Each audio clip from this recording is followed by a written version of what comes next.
Ryan Reynolds here for, I guess, my 100th Mint commercial. No, don't. I mean, honestly, when I started this, I thought I only have to do like 4 of these. I mean, it's unlimited premium wireless for $15 a month. How are there still people paying 2 or 3 times that much? I'm sorry, I shouldn't be victim blaming here. Give it a try at mintmobile.com/save. Whenever you're ready.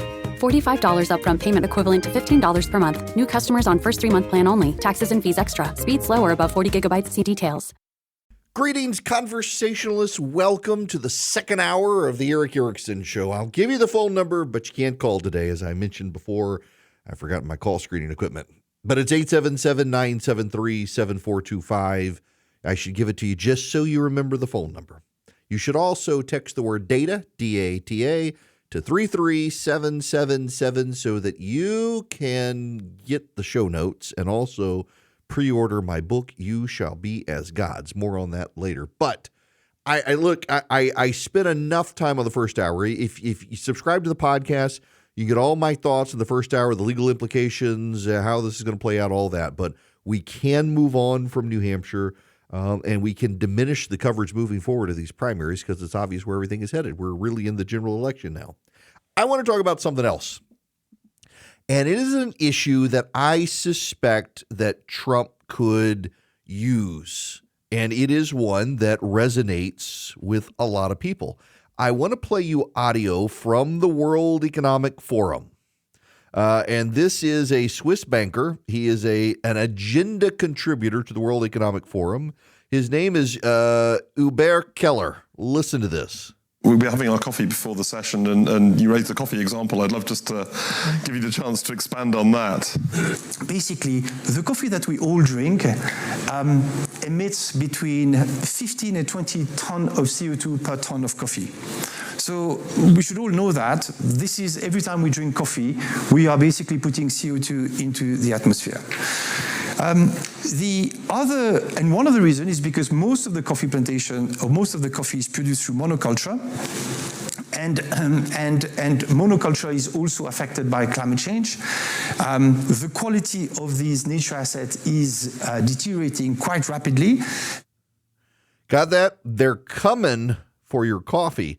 But it's not just the coffee that we'll be having our coffee before the session, and you raised the coffee example. I'd love just to... Sorry.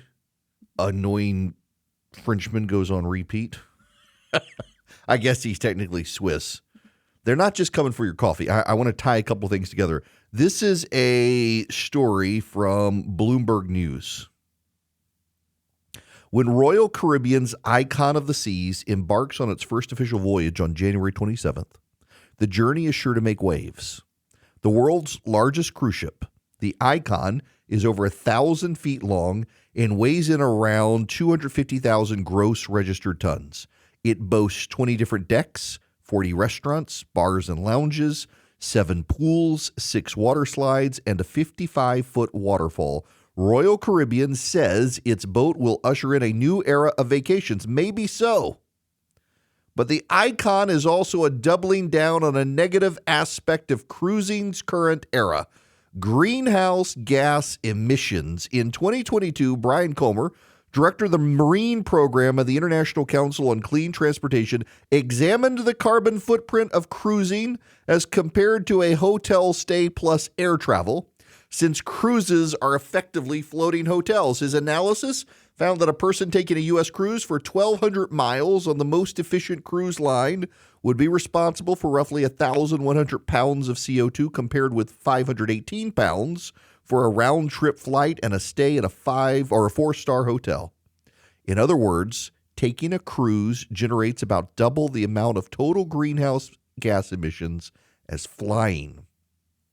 Not to mention, usually people fly to take a cruise, notes Stella Bartolini Cavici, Marine Policy Advisor at Ocean Mind, a nonprofit that uses satellite and other technology to understand humans' impact on the sea. Flying to a cruising port means you end up with quite a carbon-intensive holiday, she says.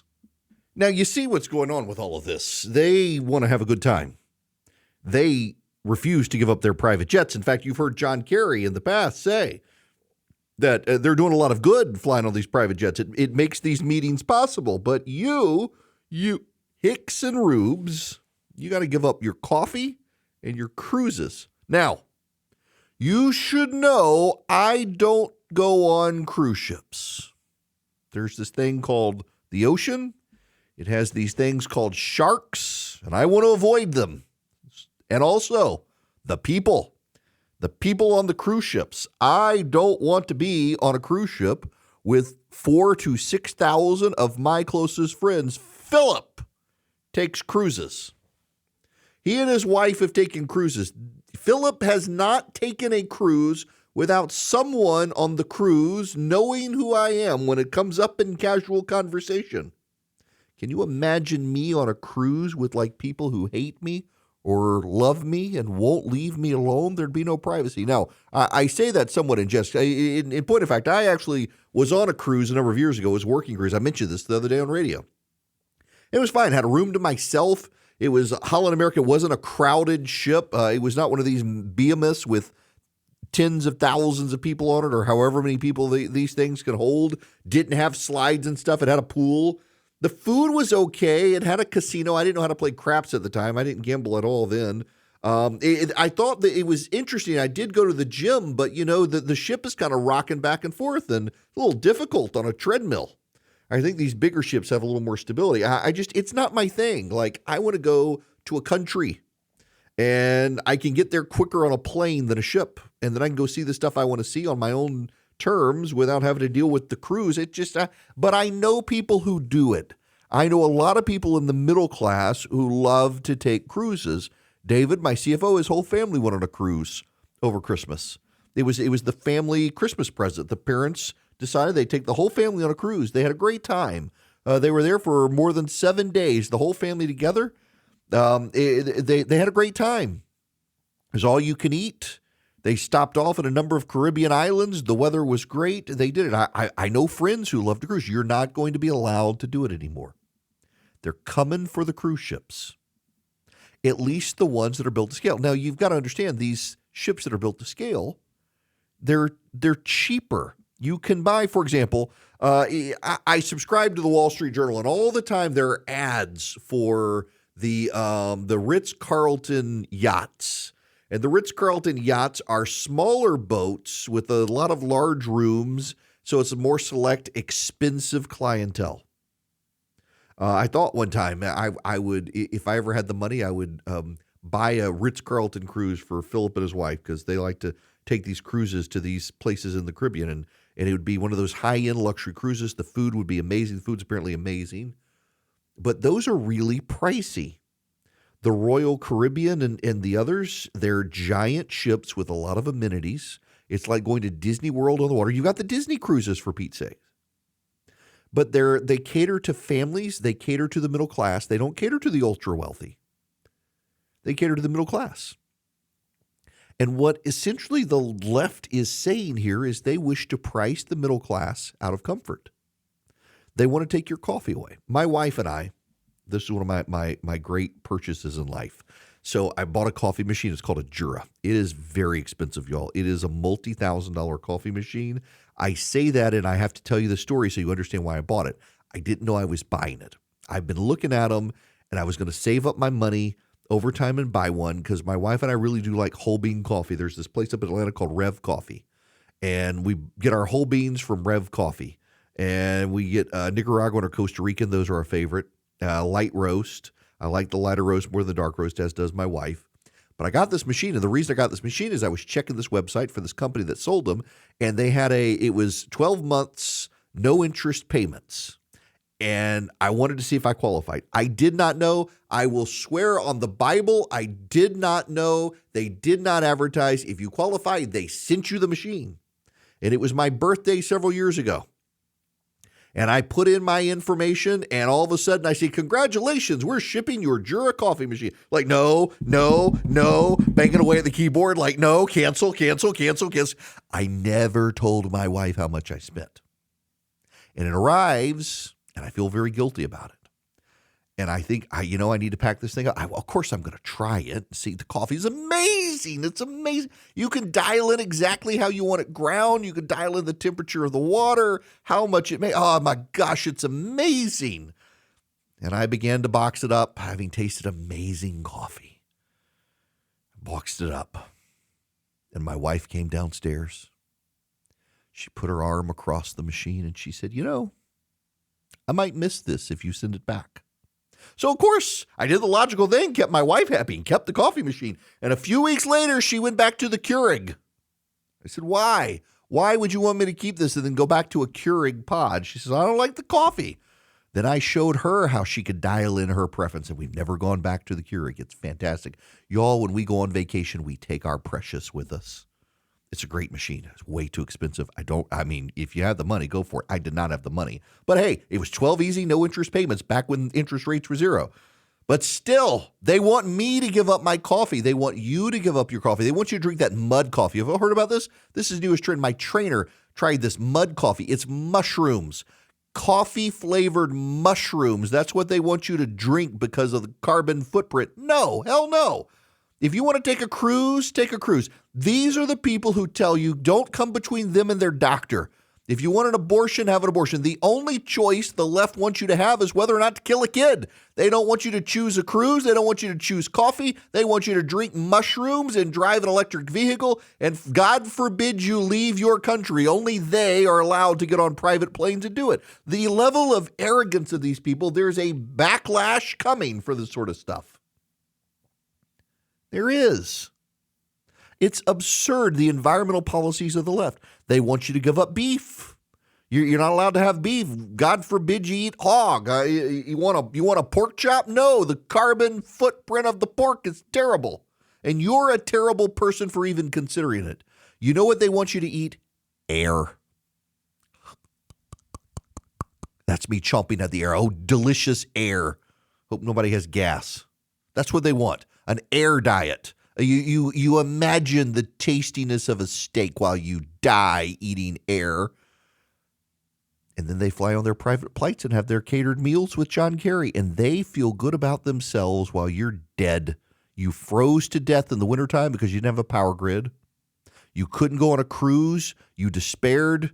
And they sent the euthanasia team to eliminate you. Y'all, I'm somewhat flippant here, but this is where we're headed. Look, in Canada, you can already see it. In the Netherlands, 80% of the Netherlands decided if someone had a filled life, not a fulfilled life, but a filled life, they can be executed. Old people can die. They've had enough of them. This is a death cult, and they want you to give up all of your luxuries while they give up absolutely nothing. These people are an abomination, and Donald Trump should make his entire campaign against them and the border. Welcome back. It's Eric Erickson here across the nation. Okay, I don't know the guy's real name, but I got an email from a listener, Waxahachie, from Tallahassee, no less. His email address is Waxahachie something, and he signs it Wax. Clearly not his real name. Says he's from Tallahassee, listens down there online. Waxahachie from Tallahassee. Comes up with this stuff. He emails, he says, the irony is all of the normalization of obesity, that all these people on the left, they're normalizing obesity. And, well, the carbon footprint of the obese person is pretty big. So when are they going to shift to shame the obese people? Listen, progressivism is a mental health disorder. It really is. Yesterday I talked about that story in Vice that was condemning Kentucky for passing a law allowing homeowners to take it upon themselves to push homeless people off their property if the homeless people are encamping on the property. And they used unhoused and homeless interchangeably, but they didn't even realize they were talking about homeless people, but they really wanted to use unhoused. At the same time, you've got the perversity of men can be women, but only women can talk about abortion, but not men who became women because they can't have abortion. So they need to shut up and leave it to the women, but they're also women. But what are they? Really? What? Huh? None of it makes any sense. It is deeply contradictory. Part of me thinks this is kind of like, so back in the early days of Christendom, you had different groups around who had ideas about the Trinity or the lack thereof and the nature of Christ and all these things. And Constantine gathered them together in Nicaea, and then they had these church councils and they could flesh stuff out. Well, the progressives, they got the Democratic Convention, but that's really about it. Otherwise, they fleshed this stuff out on the internet together, yelling at each other. And you can never be progressive enough. It is just group therapy from the left and a struggle session. It's just a mass struggle session. There's always one woke left. I mentioned that Neil Brennan comedy. So Neil Brennan, he's a comedian. He worked with Dave Chappelle. He's got a comedy special called Blocks on Netflix. It's very funny. And he's also, he struggles with depression, and he weaves that into his comedy. But one of the things he talks about is he's progressive. He says, look at me, rail thin.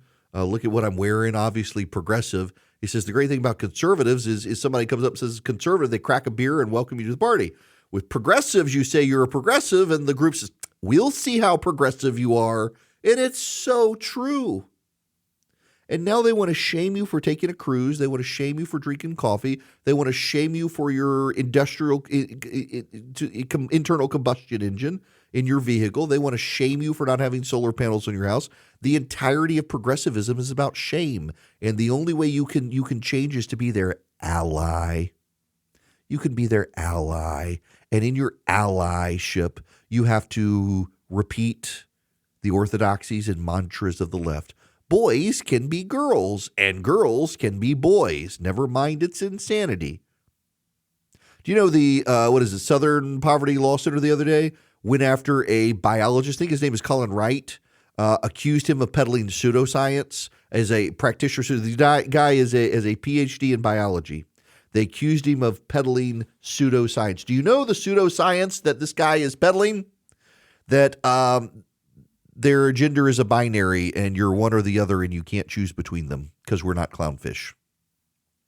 That's what they said was pseudoscience. The left, the activists, their 15 minutes is up. And I really do think that this bothers so many people, it annoys so many people, and they're so belligerent that Donald Trump has a method, he has an opportunity to push back against these people if he engages. Right now, I want you to engage with Stamps.com. You should go to Stamps.com. You can save money. You can save a lot of money. You're into the new year. Your business is looking at finding efficiencies. Stamps.com could be a great way to do it because it gets you out of standing in lines and gets you having to go deliver packages. They can come pick up the packages at your office. Right now, for a limited time, they will give you a free scale and some free postage if you go to Stamps.com. You click on the microphone and you put Eric in, E-R-I-C-K. There's no contract to sign. There is no long-term commitment. You can cancel at any time. You might as well check it out. All you need is a computer or mobile device and a printer. You can print labels, get it on your packages. They've sent you the free digital scale, so you can weigh your packages, and off you go with Stamps.com. It is a great, great, great thing to do. I've used Stamps.com for 20 years. They've never sent me a free digital scale, by the way. Just want you to know. I've got my own scale. I use it, but I use Stamps.com. It makes life easy. I can have post office or UPS show up. I get 89% off rates, and they show up. They collect my packages. They make it easy. Go to Stamps.com, click on the microphone, put in my name, Eric. Start saving today. Greetings and welcome. It is Eric Erickson here. Welcome back to the show. It's 877-973-7425 is the phone number.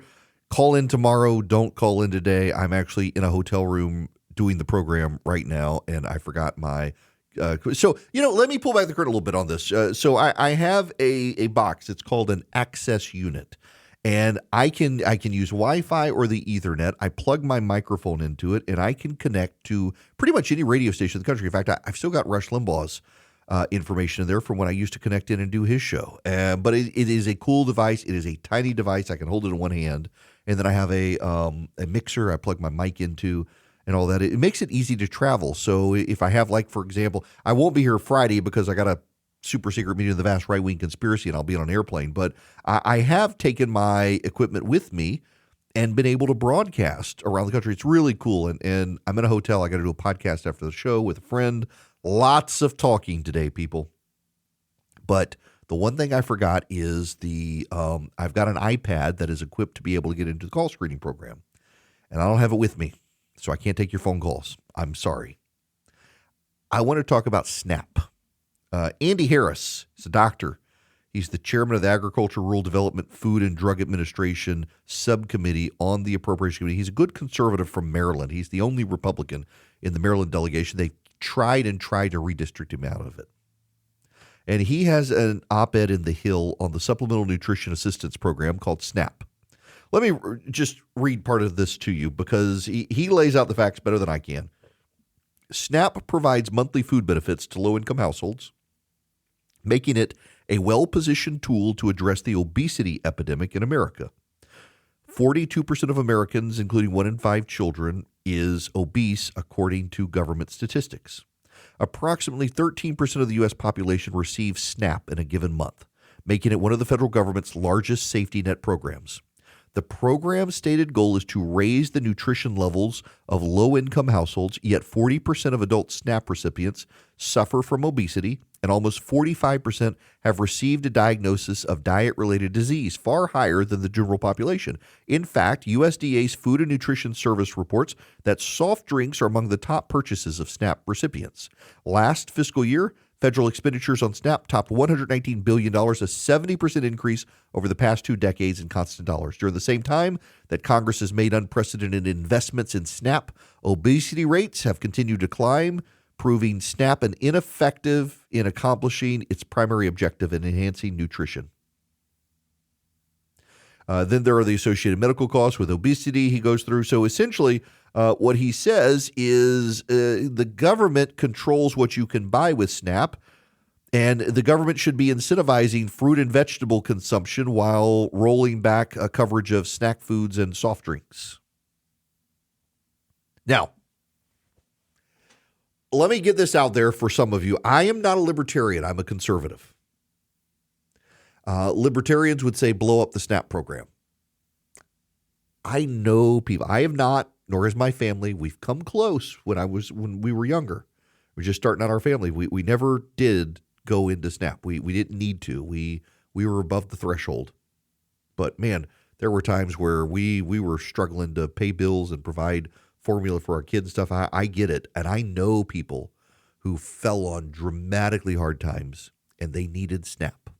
SNAP is actually a good government program. It's not perfect. There are problems.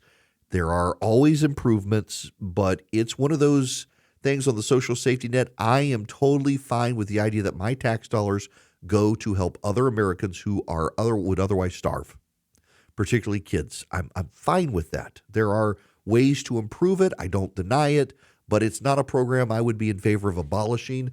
Yes, can I use my money and fund homeless shelters and soup kitchens and all that? Absolutely. But as a tax-paying American citizen, I'm glad the government also helps those who are less fortunate than me, many of them through no fault of their own, I would add. Some of them suffer from disabilities. Some of them have fallen on very hard times. They've been laid off or otherwise, and they need SNAP. It is not a permanent government program. A lot of people roll off of SNAP. Some people come on, some people go off. It has a rotating group of people who come on and off for various reasons. And again, it's not perfect, but I'm okay with government providing this. However, I think one of the things we have to look at, and y'all, I don't know how to articulate this case. I struggle between, I'm a conservative, but I'm also a Christian. There are a lot of people on SNAP who bust their tails at jobs and they're barely making ends meet, and they come home and they're too tired and they just want to go get the ready-made meal from the grocery store that SNAP covers. There aren't a lot of people doing a lot of gourmet cooking on SNAP. And I don't know how we change that, but I think Andy Harris is onto something. There are incentives, and we can provide incentives in the structure of these government welfare programs on people's behaviors. Like, for example, job requirements for a lot of government welfare are in there. Democrats hate that. I think it's a great thing. Work is good.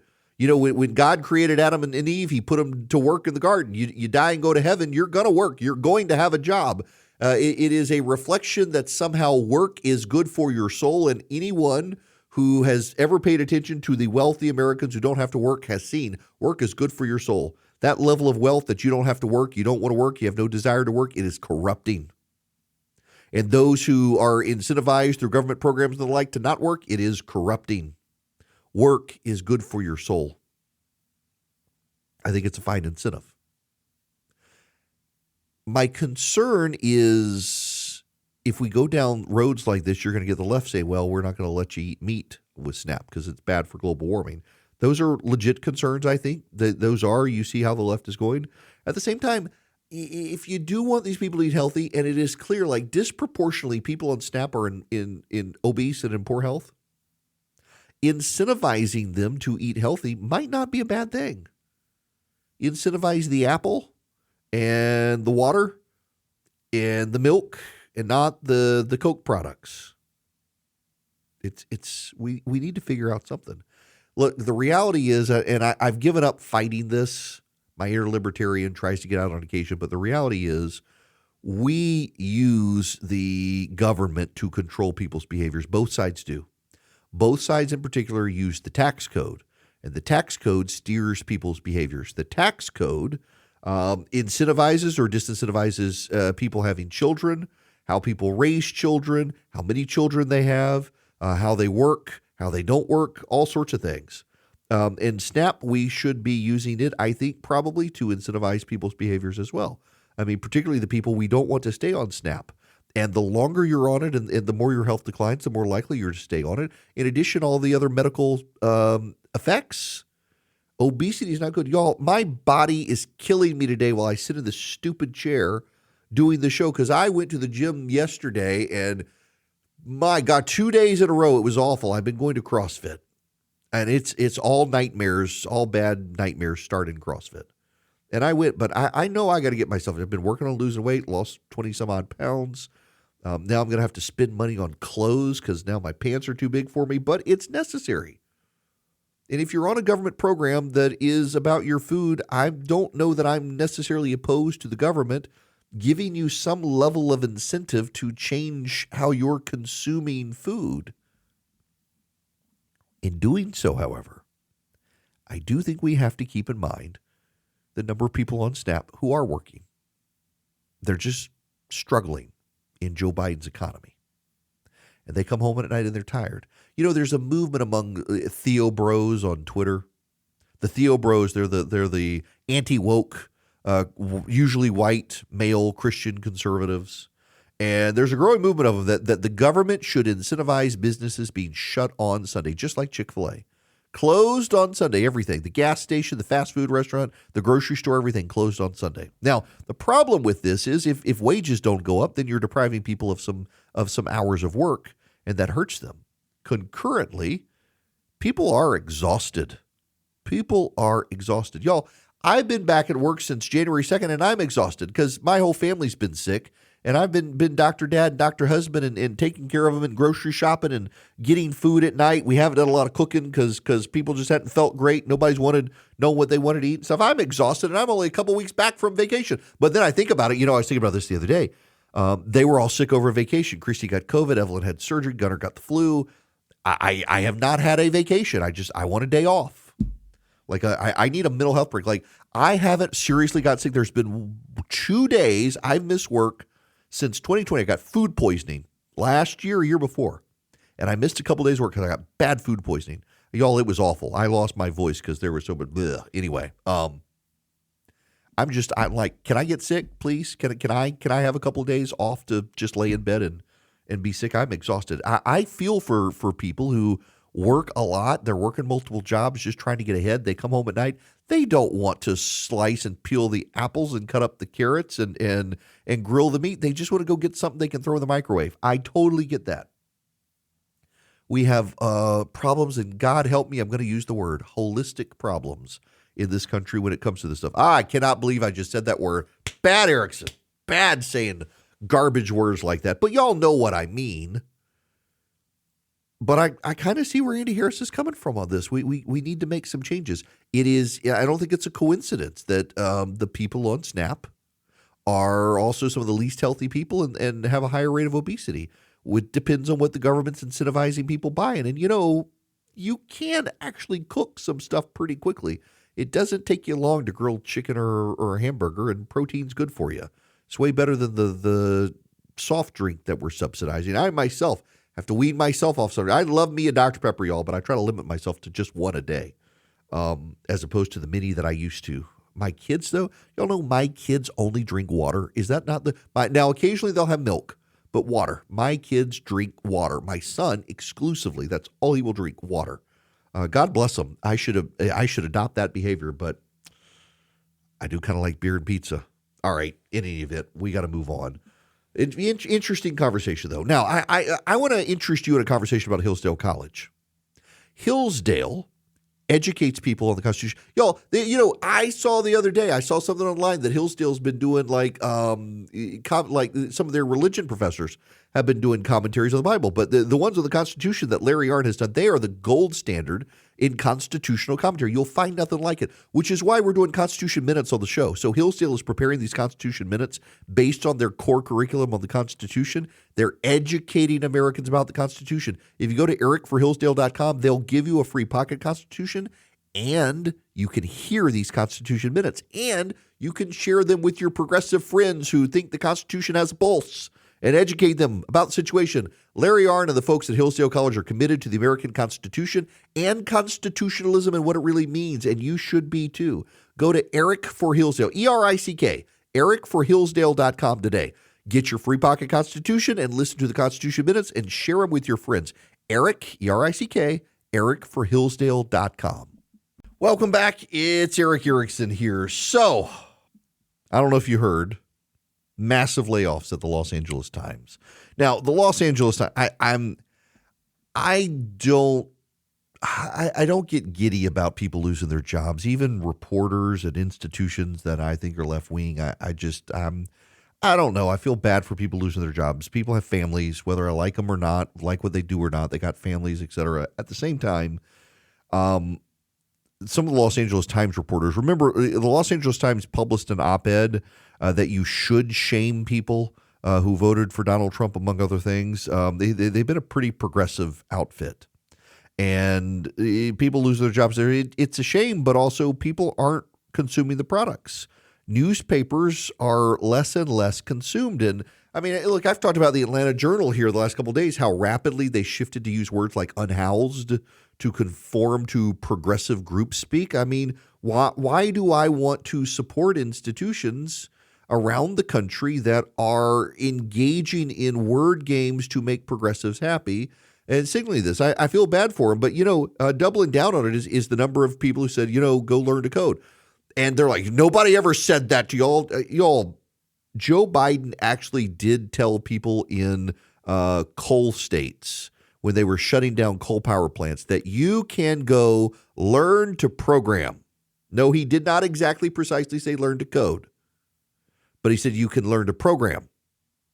And these journalists are like, I can't believe that's so insulting. No one ever said that. Joe Biden literally said that. And a lot of journalists and progressives echoed the same thing, learn to code, telling people who are complaining about the Green New Deal and the green economy, just learn to code, get a new job, something outside the coal mines. It's good for you. And people resent that. Just, oh my gosh, do they resent that? And they should.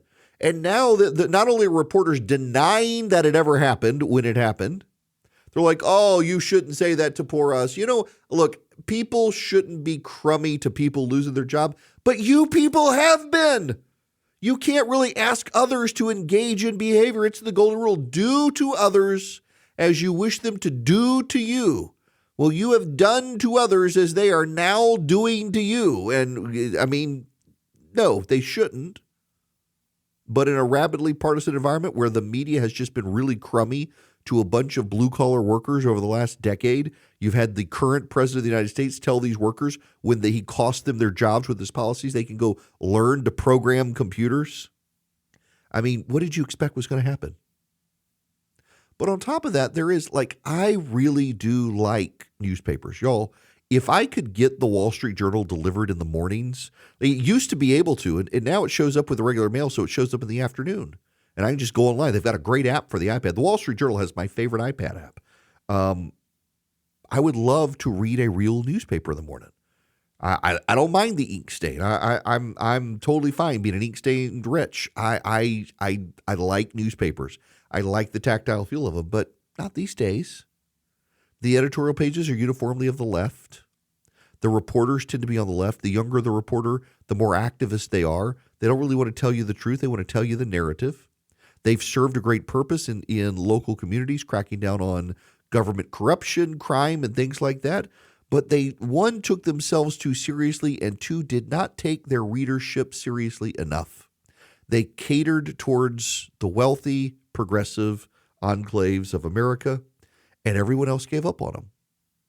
I actually have this sense that there's nostalgia in the country and that you will see kids turning towards newspapers and news outlets because their parents and grandparents read the newspaper. They may not turn to them in print form, but digital form, like the New York Times, the Wall Street Journal. I subscribe.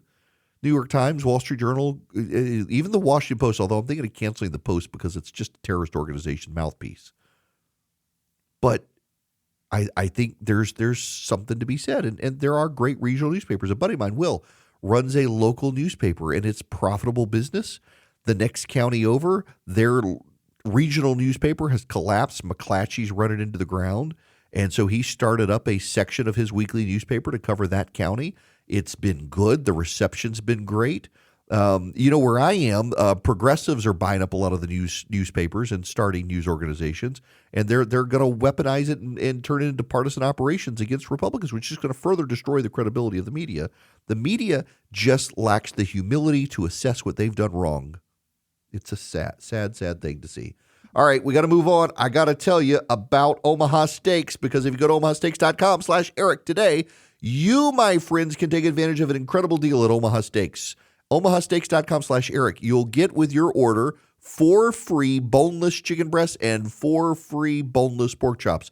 The chicken breasts are tender, they're juicy, they're flavorful. They're not like just those steroid-filled chicken. I just don't like the ones you get at the grocery store. Omaha Steaks are so much better.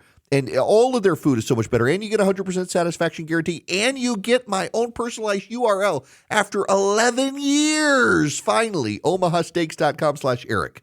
Go there today. You get great selection of steaks and pork chops. You get the free boneless chicken breast. You get the caramel apple tartlets. You get it delivered to your door. You get the 100% satisfaction guarantee. You're not going to find anything better than omahasteaks.com/Eric. It's such incredible value, such incredible quality, such incredible customer service.